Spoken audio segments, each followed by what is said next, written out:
Hi friends, welcome back to our channel Lucky Krish vlogs. నేను మీ దేవి. ఈరోజు నేనైతే మీ ముందుకు ఎందుకు వచ్చేసానంటే మీకు తమిళ చూస్తేనే అర్థమై ఉంటుంది కదా, వెయిట్ లాస్ అవ్వాలి అంటే ఏం చేయాలి అనే దాని మీద అయితే నేను మీకోసం అయితే ఒక మంచి ఇన్ఫర్మేషన్ అయితే తీసుకొచ్చాను అనమాట. ఏంటి అదనంటే మీకు చాలా మందికనమాట వెయిట్ అనేది గెయిన్ అయిపోతుంటారు. ఎలా రెడ్యూస్ చేసుకోవాలి అని అనేసి ఆ రెమెడీస్ వాడతారు, ఈ రెమెడీస్ వాడతారనమాట. నేనేం చెప్తున్నానంటే ఎలాంటి రెమెడీస్ యూజ్ చేయవలసిన లేదని చెప్తున్నాను ఫ్రెండ్స్. ఎందుకంటే మనం తీసుకున్న డైట్‌లోనే కొంచెం మనం లిమిటేషన్ అనేది చేసుకున్నట్లయితే మనం ఎలాంటి రెమెడీస్ ఫాలో అవసరం లేదనమాట. మనం హ్యాపీగా మన షెడ్యూల్‌లో మన డైలీ రొటీన్‌లో ఏమైతే తింటున్నామో అలాగే మనం తినుకొని కూడా మనం వెయిట్ లాస్ అనేది అవ్వచ్చు. ఎలా అంటారా? ఫస్ట్ ఆఫ్ ఆల్ మనం ఒక రొటీన్ స్టార్ట్ చేద్దాం అనుకుందాం. డైలీ రొటీన్ ఏం చేస్తాం? మార్నింగ్ లెగిసిన తర్వాత బ్రష్ అవ్వంగానే ఒక వార్మ్ వాటర్ అనమాట, అంటే గోరువెచ్చని నీళ్ళు తాగితే సరిపోతుంది, గ్లాస్ ఆఫ్ వాటర్. సో తాగేసిన తర్వాత మనం బ్రేక్ఫాస్ట్ అనమాట. బ్రేక్ఫాస్ట్‌లోకి వచ్చిన తర్వాత నాకు తెలిసి మాక్సిమం ఒక 9, 10 అలా బ్రేక్ఫాస్ట్‌కి వచ్చినా సరే పర్వాలేదు. ఎందుకంటే మనం మార్నింగ్ లెగుస్తాం, కొంచెం బిజీ షెడ్యూల్ అవుతుంటుంది. టిఫిన్ ఆల్మోస్ట్ ఎవరికైనా మాక్సిమం లేట్‌గానే నడుస్తుంది. సో 10 అలా తిన్నా కూడా నో ప్రాబ్లమ్ అనమాట. అప్పుడు మనం ఒక డైలీ రొటీన్‌లో ఒక 4 ఇడ్లీ తిన్నామనుకోండి, అందులో 2 ఇడ్లీ తినండి సరిపోతుందనమాట. అలా తిని కొంచెం తర్వాత టీ, కాఫీలు మానేయాలండి దయచేసి ప్లీజ్. ఎందుకంటే టీ, కాఫీల వల్ల చాలా మనకి హెల్త్ బెనిఫిట్స్ అయితే లేవు, కానీ దానివల్ల అయితే అన్‌హెల్తీ అని మనం చెప్పొచ్చనమాట. మాక్సిమం టీ, కాఫీ అనేది అవాయిడ్ చేయడానికి ట్రై చేయండి. దాని ప్లేస్‌లో ఏం చేయాలంటే కొన్ని మిరియాలు తీసుకోండి. మిరియాలు తీసుకొని పౌడర్ కొట్టి పాలల్లో కలుపుకొని తాగినట్లయితే మనకి గ్యాస్ట్రిక్ సమస్య నుంచి కూడా రిలీఫ్ వస్తుంది. అండ్ అలాగే వెయిట్ లాస్ కూడా మనకు చక్కగా ఉంటుందనమాట. ఇంకా మార్నింగ్ అంతా ఆకలేదు. ఓకేనా, నెక్స్ట్ లంచ్‌కొచ్చేస్తాం. లంచ్‌కొచ్చేసిన తర్వాత ఏంటి అనంటే లంచ్‌లో నేను ఒకటి చెప్తున్నాను ఫ్రెండ్స్. ఇది మాత్రం డైలీ మీ లంచ్‌లో గనక మీరు ప్లాన్ చేసుకున్నట్లయితే తినడము చాలా మంచి బెనిఫిట్ అనేది ఉంటదనమాట. ఏంటదనంటే మనకి డ్రై జింజర్ అని ఒకటి దొరుకుతుంది కదా, సొంఠి అంటారు దాన్ని తెలుగులో. సో దాన్నేంటంటే దాన్ని పౌడర్ కొట్టి మనం ఆ రైస్‌లోని నెయ్యి కలుపుకొని ఒకే ఒక ముద్ద, అంత ఎక్కువ తినమని నేను చెప్పట్లేదు.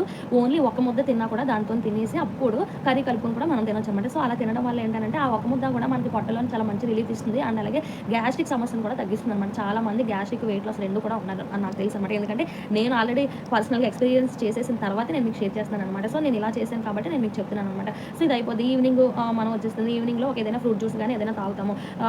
బయటనే తెచ్చుకొని తినకుండా స్నాక్ ఏదైనా వీక్లీ 3 టైమ్స్ అలా ఇంట్లో చేసుకోవడం, రిమైన్ టైమ్‌లో ఫ్రూట్ జ్యూస్ తాగడం. ఇలా ఏది తిన్నా కూడా ఫ్రెండ్స్ లిమిట్‌గా తినాలి ఫ్రెండ్స్. ఎందుకంటే మమ్మీ చెప్తుంటారనమాట. ఏంటనంటే మనం ఏం తిన్నా పర్లేదమ్మా, కాకపోతే ఒక లిమిట్ అనేది తినాలి. లిమిట్‌గా తింటే మాత్రం మనకి ఎలాంటి నష్టం జరగదు అని చెప్తారు. యెస్, నిజమే అది. ఎందుకంటే నేను ఫేస్ చేశాను. సో అందుకే నాకు నిజంగా వర్కౌట్ అయిందనమాట.